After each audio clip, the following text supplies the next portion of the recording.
Naku, usap-usapan ho ngayon sa mundo ng social media yung naging sagutan nitong si Senator Risa Hontiveros at nitong si Senator Pia Cayetano. Pero bago ho yan, isang like at isang subscribe. Masaya na ho tayo dyan. At sa mga gusto sumali sa ating community, yung join button na dyan lang ho sa baba. Ayun na nga, viral ho ito. No? Talagang itong si Senator Risa, pinipilit ho niyang makipagtalo sa mga abogado. Itong si Senator Risa, di natin malaman kung anong trip nitong si Senator Risa Hontiveros. Anyway, nandyan na yan. Linampaso ho siya ni Senator Pia dito sa video na to, pero kailangan ho natin maiatid sa ating mga kababayan kung ano nang nangyayari sa ating Senado. Kasi ho, yung impeachment trial na yan, may katiting na kabutihan na may dudulot sa ating mga kababayan, wala hong maihahatid yan. Ito, nakita ho tayo, dyan siya naging debate nitong si Senator Pia at nitong si Senator Risa Hontiveros. Game! Committee amendments from this representation, I would be ready to circle back to the proposed amendment of Senator Pia if she wishes to This take is the on floor page, again. which page? Good sponsor? Page 3, Section 2. Page 3, Section 2. Okay. Which is actually the meat of the Yes. bill. Yeah. So actually, Mr. President, dear sponsor, I don't have any more amendments here. It's more of, I would like us to be able to put on record how will the hospitals be paid for the expenses of the indigent patients. If the body will recall, during our last discussion, I had put on record that the amounts could be quite substantial. And let me just grab my notes.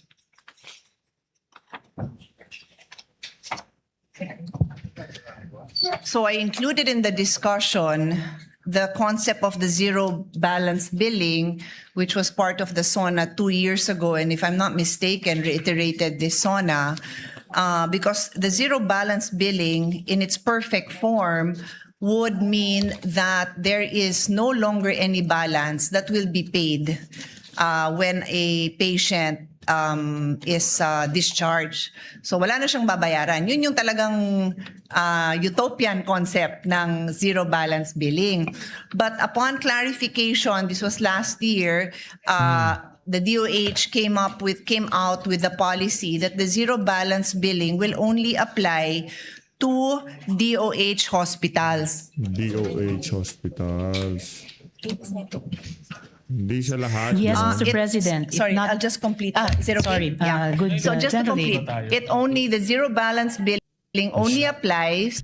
Masyado hong excited na sumagot itong si Senator Risa. Anyway, kailangan ho itong marinig ng ating mga kababayan kung ano nga ba itong pinagtatalunan nila na zero billing na yan. Zero billing, zero, ano man yung zero na yan. Ang na-zero yung flood control To DOH hospitals and specialty hospitals, and that number's 91 yan. 87 DOH hospitals plus 4, tama ba?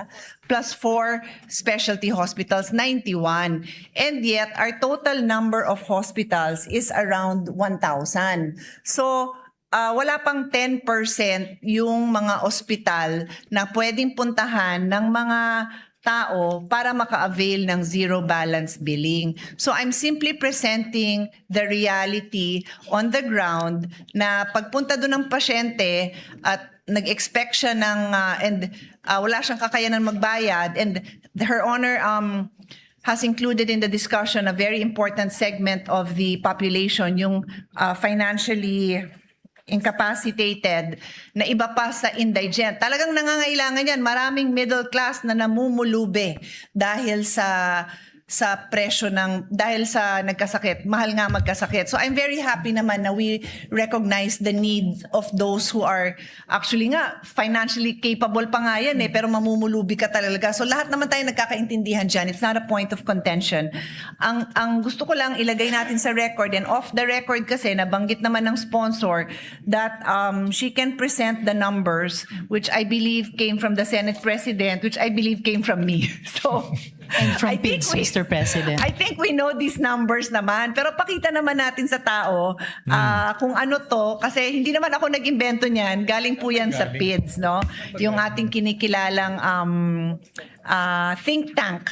Sa kanila nang galing yan kung magkano gagastusin, magkano ang annual na gastos natin sa mga nagkakasakit na kailangan mag-ospital, ma-ospital. Would you like to be the one to put it on record, Your Honor? All right, Mr. President. First of all, we are not forcing private hospitals into a zero balance billing arrangement.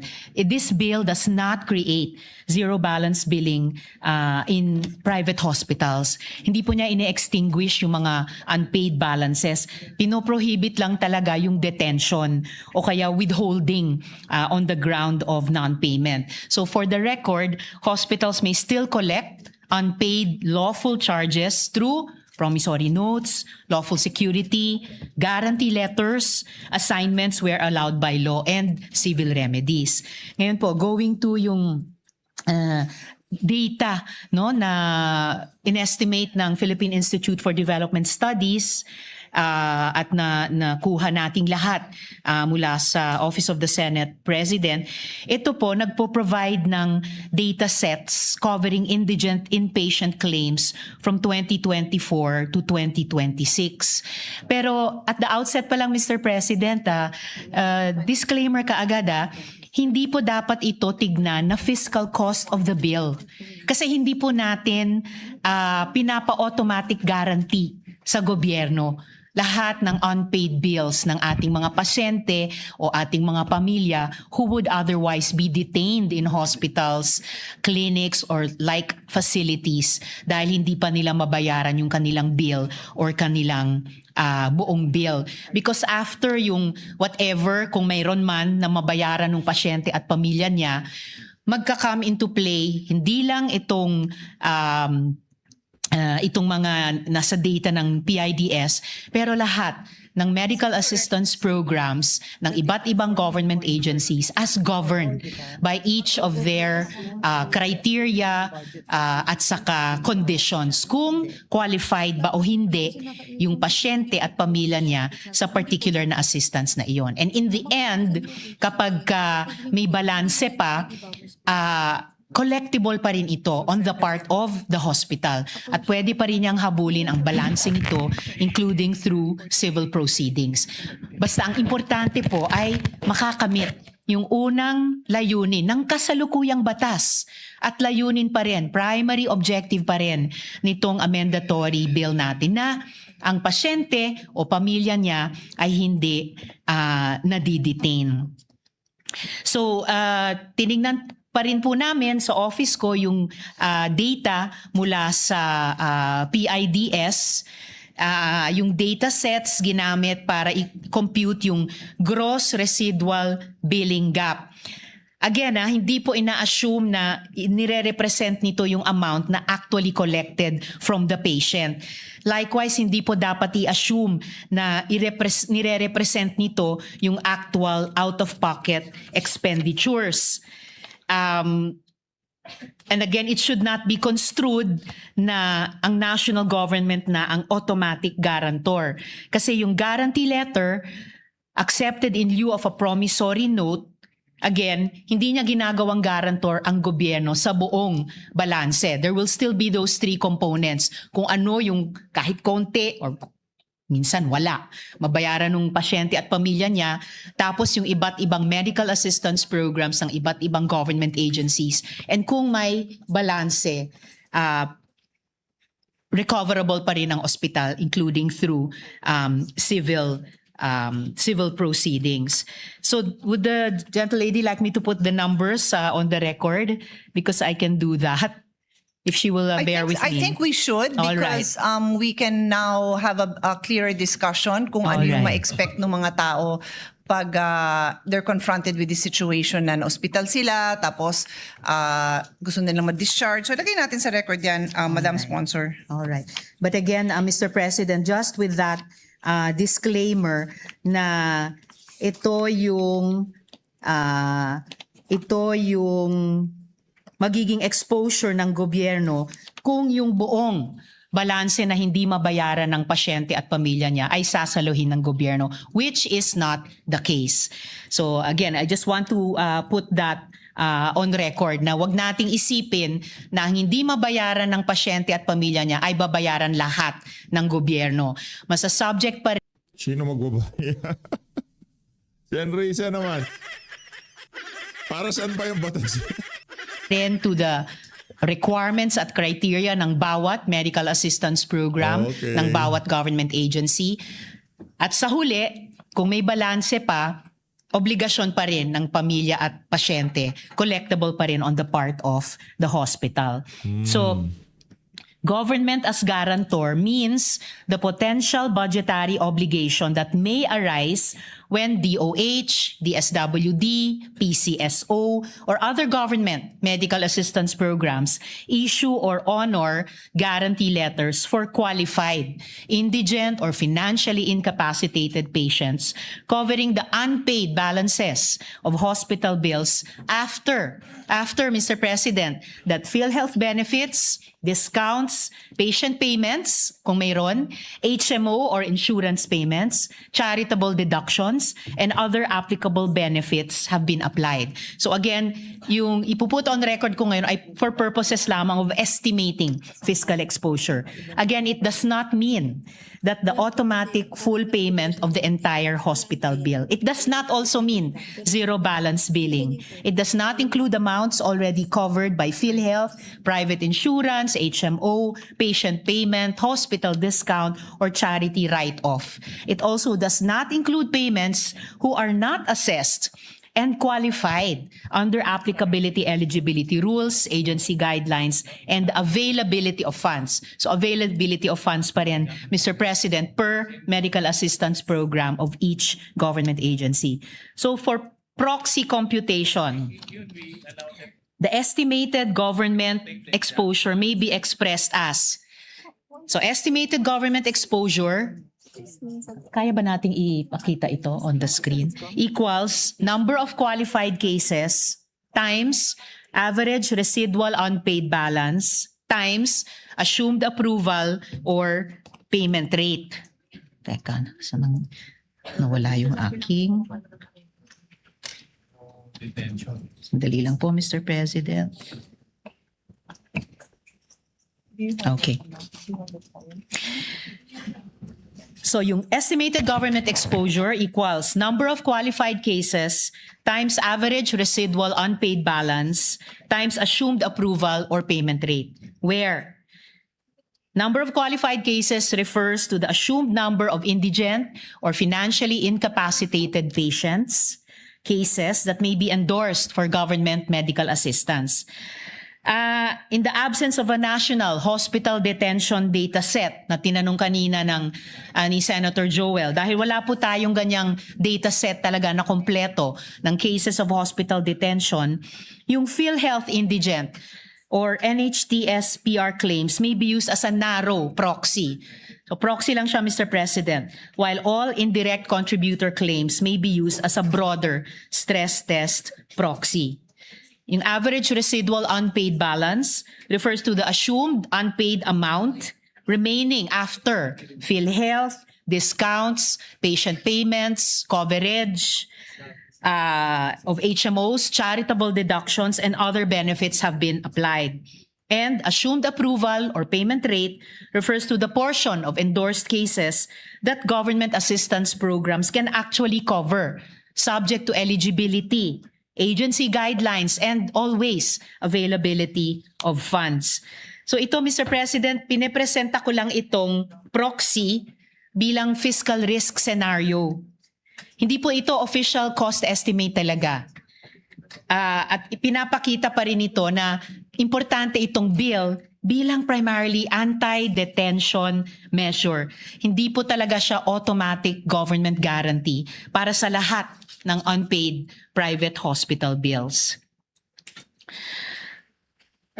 So, okay, kung gagamitin natin yung NHTS, yung PhilHealth 2024 indigent claims, ang volume po nun, ayon sa PIDS, ay mga 2.07 million claims Again, narrow proxy ito. And assume natin for stress testing purposes, 100% approval o payment rate na hindi nangyayari. A residual unpaid balance of 10,000 pesos per case would imply around 20.7 billion pesos in annual exposure. Kung 25,000 pesos per case ang residual na hindi pa nababayaran sa bill ng mga pasyente, ang exposure ay tataas sa 51.8 billion pesos. At 50,000 per case, the exposure could exceed 100 billion pesos. Pero kung kalahati lang naman ng qualified cases ay ma-approve or mababayaran, yung figures ay makakalahati. So ang exposure would be at around 50 billion pesos. If you will bear with me, Mr. President and Gentle Lady, with more numbers, pero dahil kinrunch po talaga namin yung data ng PIDS, kung i-apply yung test more broadly sa lahat ng indirect contribution claims o around 8.61 million claims, mas lalaki yung exposure.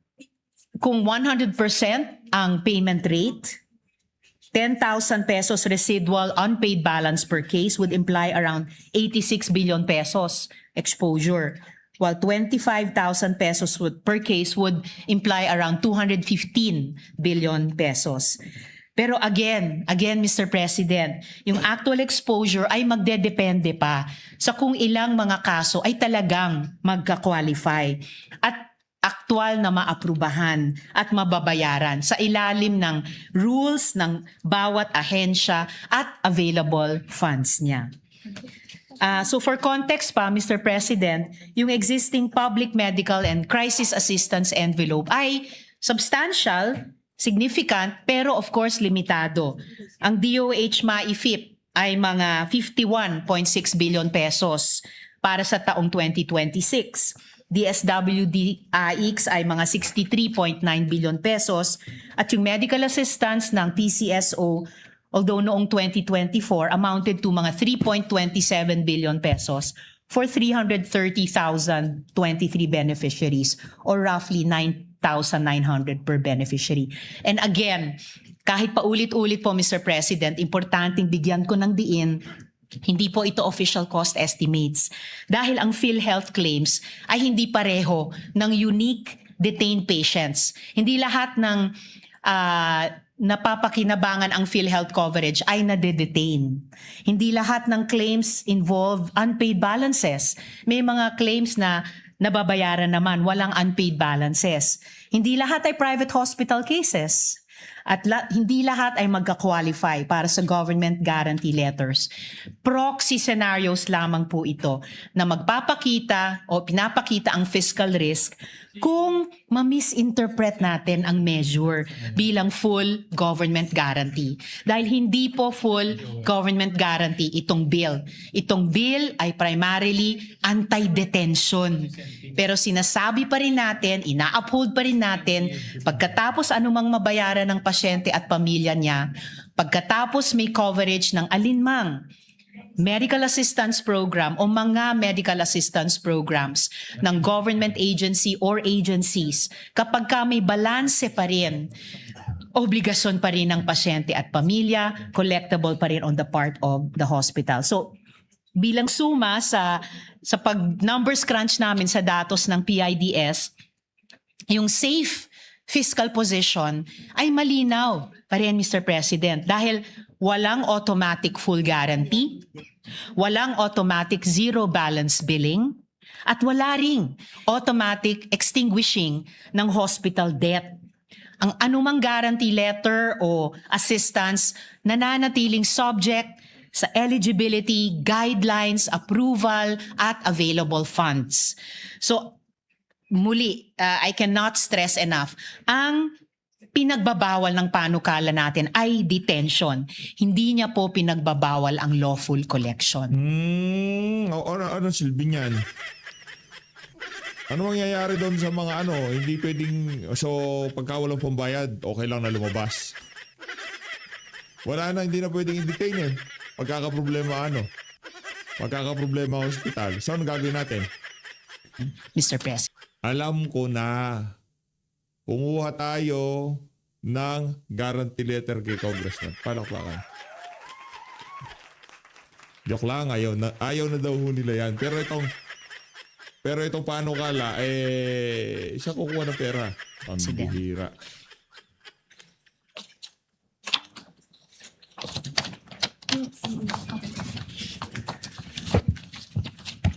Thank you for that lengthy and quite exhaustive discussion Pilit na to the pilit na, sponsor.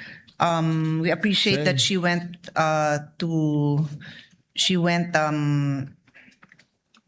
she gave us a lot of numbers which I've never seen, no? I've never seen these numbers. What we've seen are the PIDS, the PIDS numbers. But nevertheless, malalaki, the bottom line is malaki ho ang gastos. And I agree with Her Honor that this bill never intended to be a government guarantee. Hindi nga. The only reason for Her Honor's information, for the sponsor's information, that we kept on bringing back yung magkano ang babayaran ng gobyerno because ang private hospital, yun yung aasahan niya. I mean, that's... Okay, I'll go back.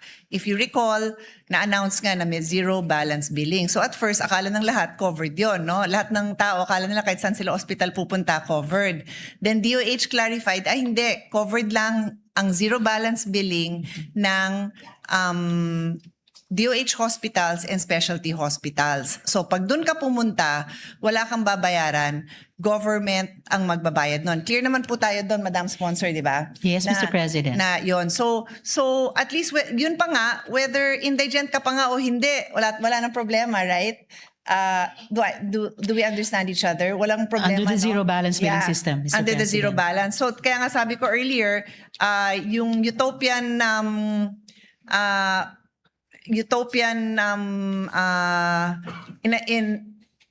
if we look at it in the best possible scenario in a utopian world, if all the hospitals and health centers were zero balance billing, I guess we don't even need this law.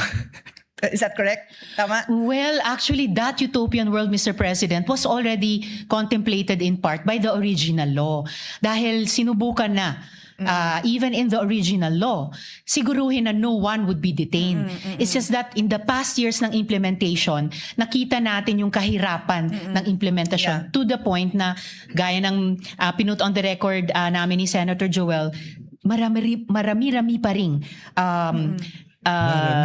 horror stories na gusto sanang mapigilan ng original law at gusto nating mas ma-realize ngayon through this amendatory bill. So Mr. kaya nga, so President. malayo pa tayo dun sa yung utopian version ng zero balance billing kasi nga Pero kasi pagka i-report nila, Senator, yung panukala na yan zero balance billing. Di ba parang ganun ang datingan? Hindi naman pala, manghihingi din pala ng guarantee letter kay Congressman.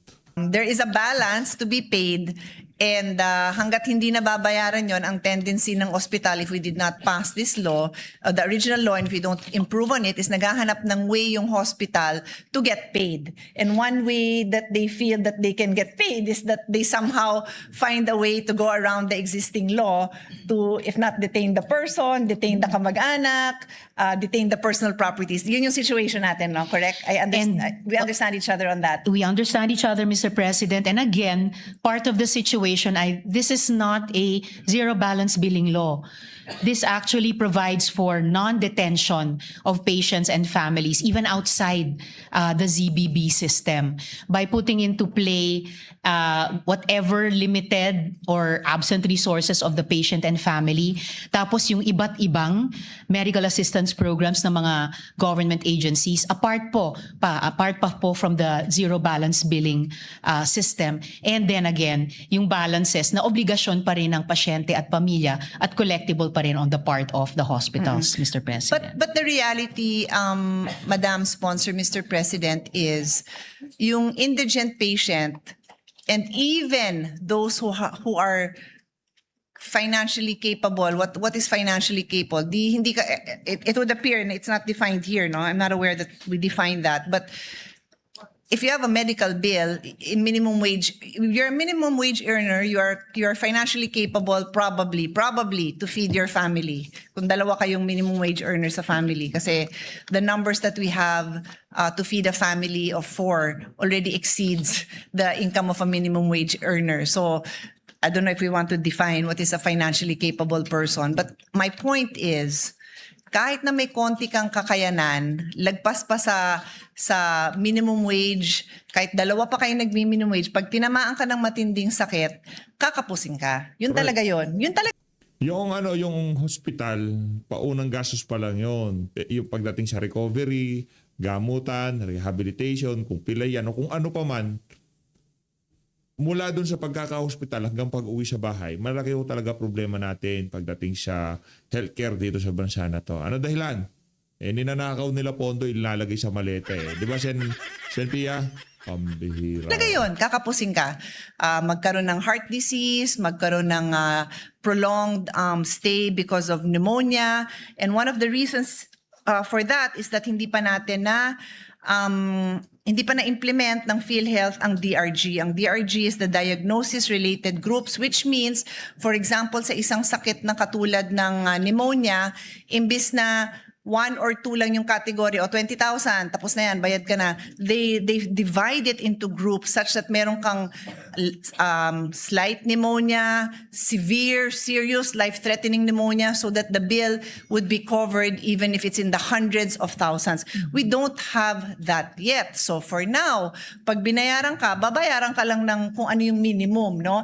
And that is why, in that sense, there will be a balance left because ang babayaran ng PhilHealth is yung maliit na amount that was computed many years ago, and it's below what it cost the hospital to it is way below the amount na ginastos ng hospital to treat the patient. So brings us back to the main point. Ang point po natin is PIDS gave us figures in the billions. Her Honor also gave us figures. I tried to jot down. Sabi niya kung 50,000 per case, abutin tayo ng 100 billion pesos.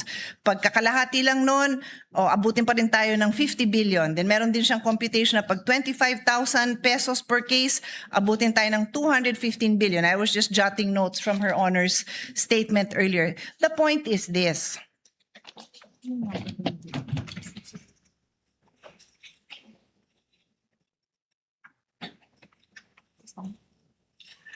For 2026, the balance provided for DOH hospitals zero balance billing is just 64.97 billion. 64 billion for DOH hospitals lang. So yung point ko lang naman po is all the other hospitals, and I already mentioned that there are 1,000 plus hospitals, less than 100 or less than 10% have a zero balance policy. So for the remaining 900 plus hospitals, may balanse talaga dyan. Yung iba, katulad naman tama yung sinabi ng sponsor natin, makakabayad. Hindi naman ibig sabihin ng lahat na yon magiging issue itong hospital detention. Kasi yung iba dyan, sa PhilHealth pa lang, bayad na.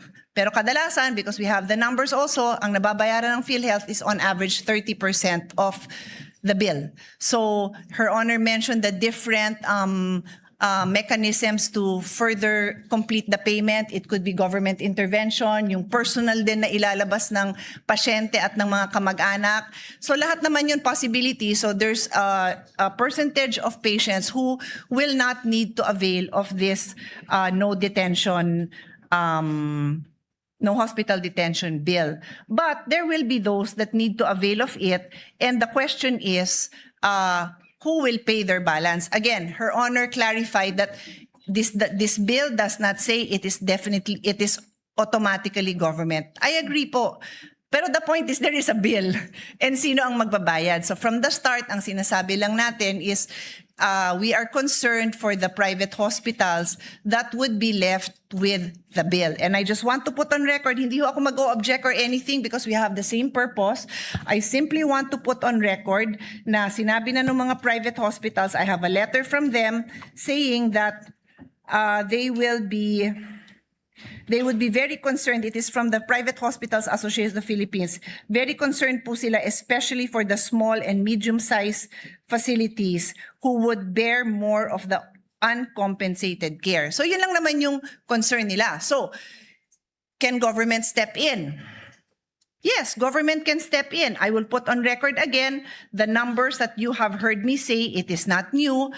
There is 292 billion. So this is 1/3 of a trillion unappropriated and unreleased funds for PhilHealth. Ito po ay na-earmark na natin sa Syntax Law.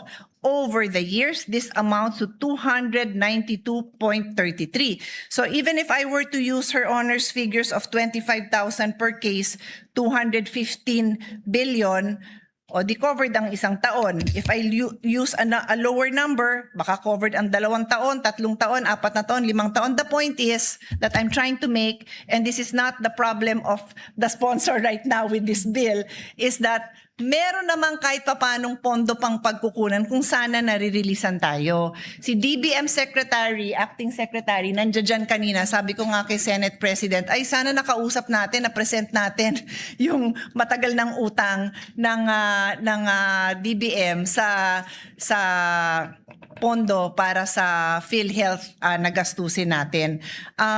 I will just break this down for everyone's sake, Your Honor. 292.33 billion pesos is unappropriated and unreleased, and the breakdown is as follows. Deficit from Syntax is 113 billion. From PCSO and PAGCOR, 77.46 billion pesos.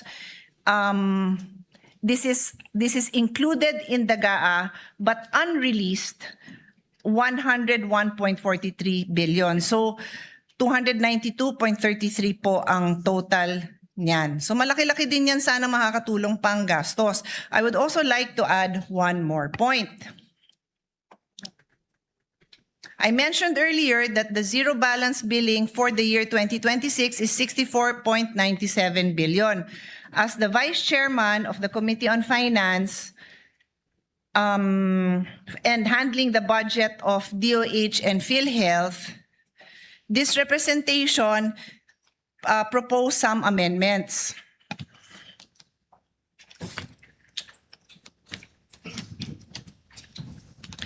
The amendments were specifically for the zero balance billings. Ito po ang amendments ko na tawag ng iba, insertion. Bahala na kayo kung anong mas appropriate na term.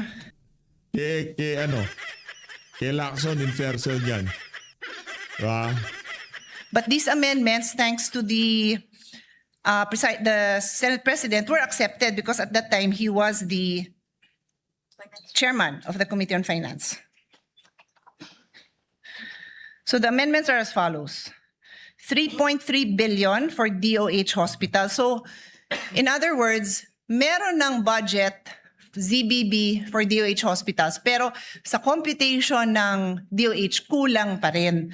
So they gave us the numbers, we presented it, it was approved by the then chairman of the Committee on Finance. 3.3 billion yan pesos. And then for the regional DOH hospitals, 6 billion. Mas malaki yan kasi nga regional na to eh. So ito yung sa labas ng Metro Manila. 6 billion pesos. And finally, this was the proposal of this representation.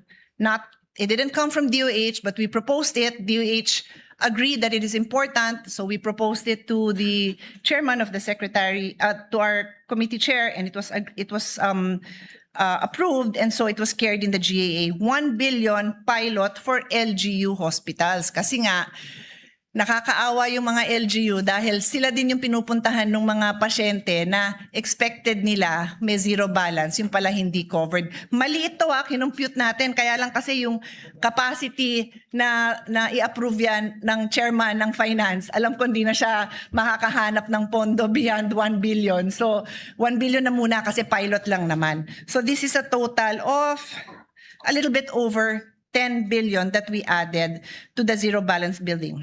Anyway, dear colleagues, I'm just putting this all in record. Specialty Please go ahead. hospitals.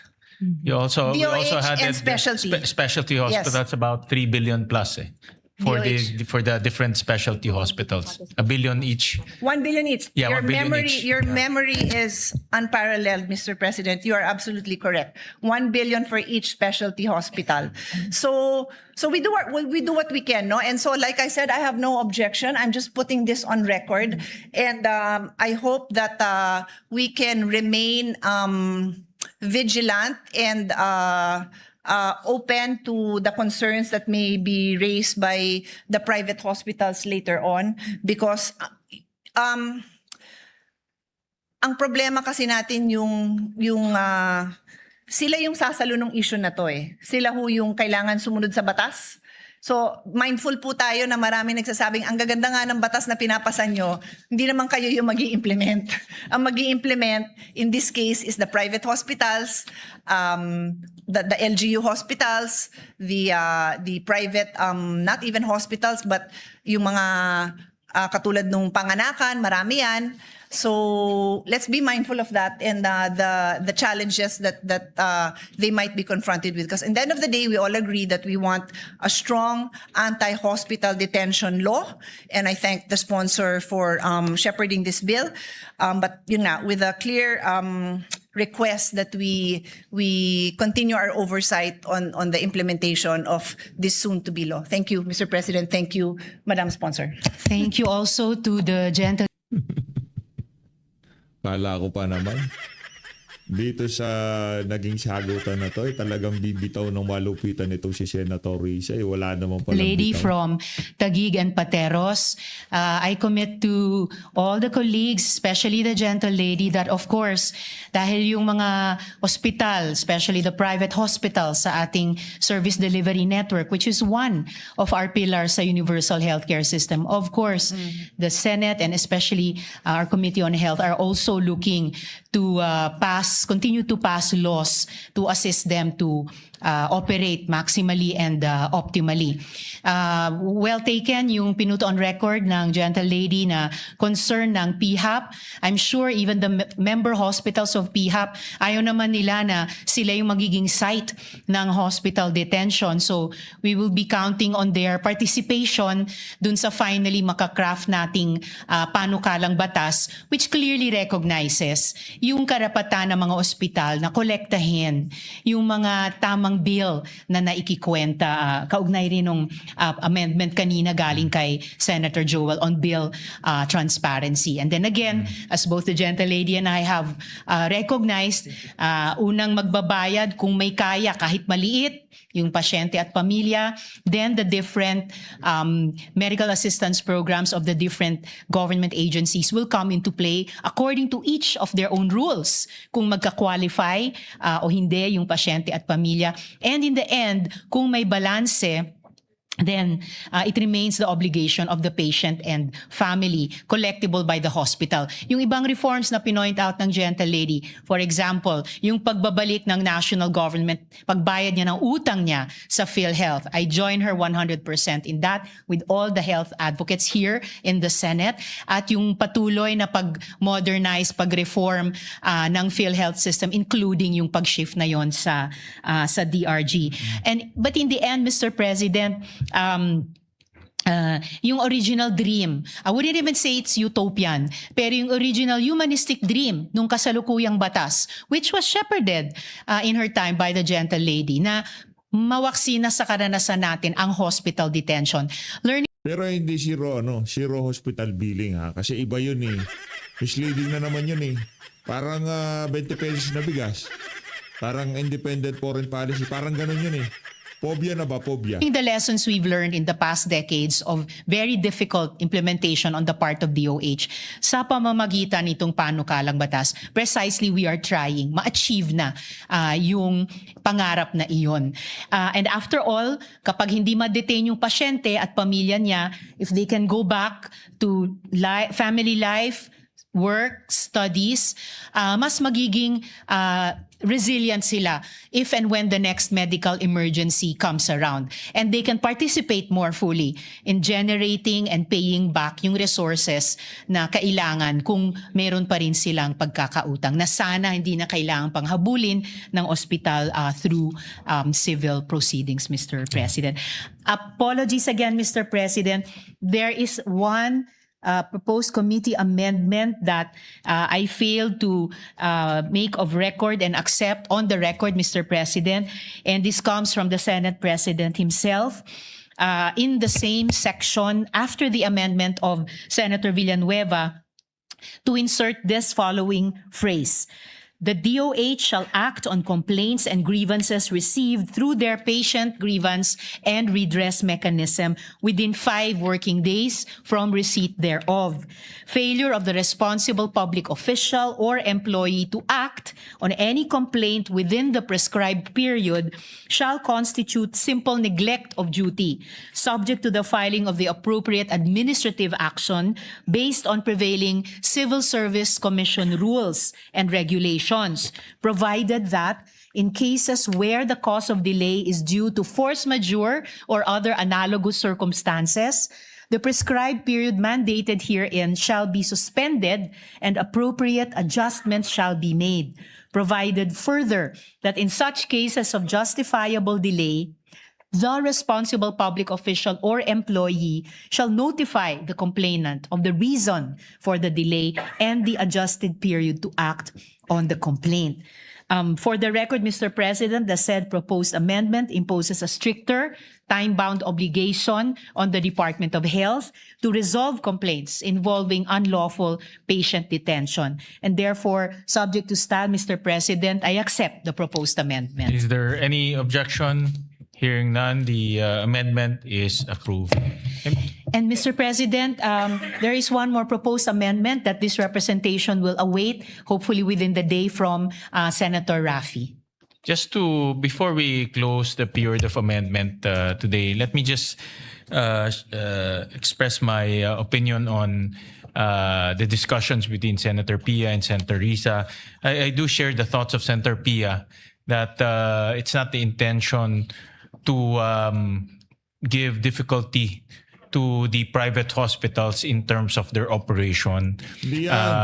Katulad po ng mga private schools, mga private hospitals, partner rin ng gobyerno sa pagbibigay ng hospital services. And pero kami rin po sa Valenzuela, naging biktima rin kami ng palit-ulo scheme. In fact, mayroong kaming constituent sa Valenzuela na hindi pinalabas, ang pinalit ay relative nilang i-detain. So I support the intention of the bill na hindi pwedeng magkaroon ng palit-ulo, hindi rin. Kumusta na lang yan yung mga mga hospital? Saan kukuha yan? Diba, paano kung bill niya may higit sa milyon? Hindi mo na pwedeng kulong kasi magkakaproblema hospital mo, di ba?